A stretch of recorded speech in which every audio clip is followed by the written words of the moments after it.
Bonjour à tous. Dans cette vidéo qui fait suite à la présentation des quantiles et de l'intervalle interquartile, nous proposons ici de poursuivre notre exemple d'application du calcul de l'intervalle interquartile lorsque nous passons de variables discrètes à des variables continues, c'est-à-dire lorsque nous regroupons les résultats par intervalle. Ainsi, cet exemple traitera de la détermination des quantiles et de l'intervalle interquartile dans le cas continu, c'est-à-dire par interpolation linéaire. Maintenant, dans le cas continu, nous avons dit qu'il fallait procéder par interpolation linéaire. Donc, quand on procède ainsi, donc il y a une formule qui est xm moins xa divisé par xb moins xa égale xm moins xa divisé par xb moins xa. En fait, donc on a le couple, le couple xm, ym, xa, ya, xb, yb, xa, ya. Et la valeur à déterminer, ce sera soit xm, soit ya. Donc, ce sera en fonction du cas. Donc, voilà ce qu'on écrit ici. Donc, xm et ym sont les valeurs inconnues qu'il faut estimer. Ici, donc, on aura xb qui correspondra à notre borne inférieure. Donc, la valeur inférieure qui va encadrer xm, donc la valeur qu'on cherche à déterminer. Et xb va encadrer, va être la borne supérieure, donc la valeur supérieure qui va encadrer notre valeur xm. Donc, pour le cas Q1, donc le quartile Q1, on va prendre sa position, donc c'est 17,5, et on va la retranscrire, enfin, on va la mettre, on va la positionner sur notre graphique des effectifs cumulés. Donc, en fait, XM, enfin, Q1, donc la position 17, elle est ici. Puisque ici, sur l'axe des abscisses, on a les temps de préparation au jour, donc ce sont les XI. Là, les effectifs, nous les avons en ordonnée, donc ce sont les Y. Du coup, c'est XM qu'on cherchera à déterminer. Donc ici, on place 17,5 et on le projette par intersection avec la courbe des effectifs cumulés sur l'axe des abscisses. C'est comme ça que l'on doit procéder lorsque l'on veut faire une estimation par interpolation linéaire. Donc ici, à la place de XM, on écrira Q1. On prendra la borne inférieure. Donc XA, ici, c'est 5. Donc on fera Q1 moins 5 sur XB. Donc c'est la valeur supérieure. Ici, donc ça correspond à 10 moins 5. Donc, on voit ici que notre Q1 à estimer, il est compris entre l'intervalle 5 et 10. Oui, donc en fait, ici, on va prendre 6 puisque ce sera une valeur exacte et plus simple à déterminer. Mais sinon, cet intervalle est correct. Donc ensuite, on va regarder à quoi correspond x, notre x. Donc bien sûr, ça correspond à un point sur l'ordonnée, l'axe des y. Donc 10 ici, il correspond, donc si on regarde sa projection par rapport à la courbe des effectifs cumulés, il correspond à 23.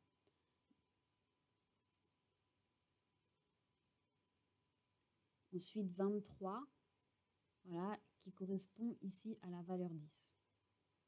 Donc ici, c'était 16 et 6, pardon. Et là, c'était 23. Voilà, c'est pas évident, correspond à la valeur 10.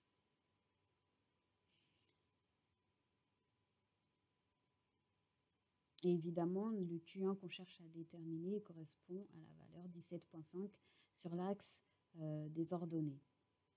Et puis ensuite, au niveau des calculs, il s'agira juste de faire le produit en croix et puis en remplaçant à droite et à gauche, on trouvera la valeur de Q1. Ici, ce n'est pas la difficulté première. Et on ne trouvera pas une valeur qui soit exactement égale à la valeur des quartiles que l'on a estimé dans le cas discret, mais on trouvera une valeur qui s'en approche plus ou moins. Donc ici, on trouve environ 6,85. Là, lorsqu'on avait estimé le quartile 1 dans le cas discret, on avait trouvé exactement la valeur de 6. Voilà, donc en rouge, en fait, on aura les quartiles que l'on a estimés par interpolation linéaire. Ensuite, on va faire exactement la même procédure pour le quartile 2. Donc ici, il faudra donc bien prendre la 35e valeur, de la même façon qu'on a procédé pour le quartile 1, qui était la 17,5e valeur. Et ici, on procède de la même façon. Donc, on va placer la valeur 35 sur l'axe des ordonnées, qui correspond donc aux effectifs cumulés, et on va la projeter sur la courbe des effectifs cumulés pour avoir sa projection sur l'axe des abscisses, XI. Et on voit que notre valeur 35, le Q2 a estimé, il se situe dans l'intervalle 10, entre 10 et 15 à peu près. Donc c'est 10, 14, je crois.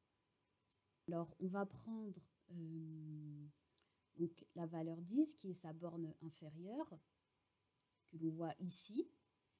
Donc on va faire Q2 moins 10, et en dessous, donc XB moins XA. Donc XB, ce sera la valeur supérieure.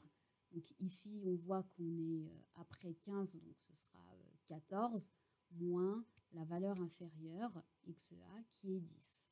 Donc ensuite, on va regarder à quoi correspondent ces valeurs d'abscisse.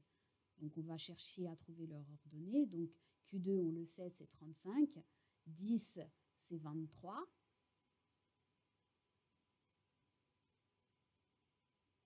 Voilà, ici.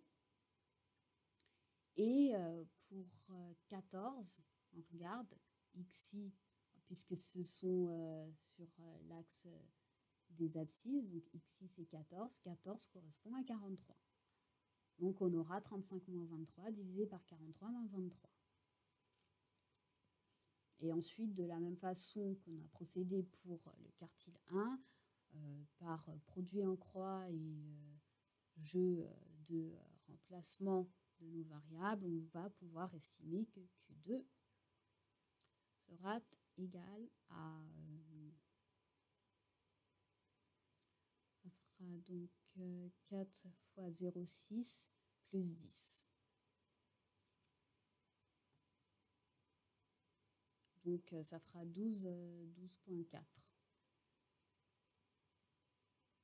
Donc on voit que, une fois de plus, cette valeur n'est pas tout à fait, ce n'est pas égal à 13, mais ce n'est pas non plus très éloigné de la valeur qu'on avait trouvée dans le cas discret. Oui, puisque là, oui, on se situe dans le même intervalle, puisqu'on est supérieur à 12. Donc, nous sommes à 12,4.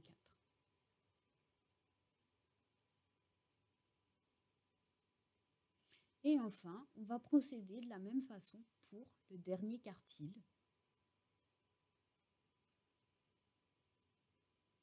Alors, c'était donc 52,5.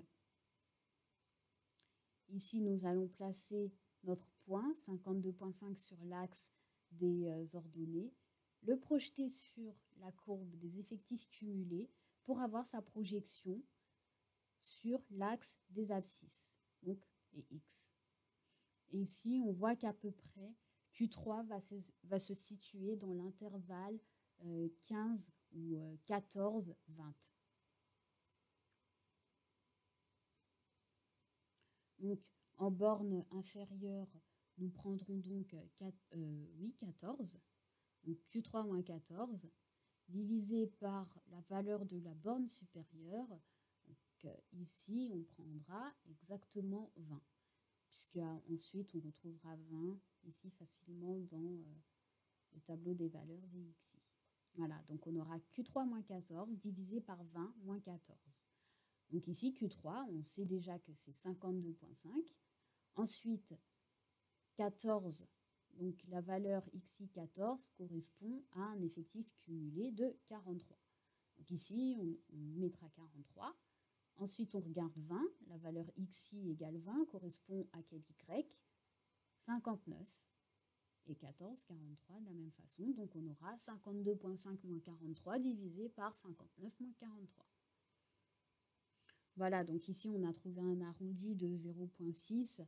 Mais ensuite, pour calculer à la fin la valeur de Q3, on prendra directement le rapport de division.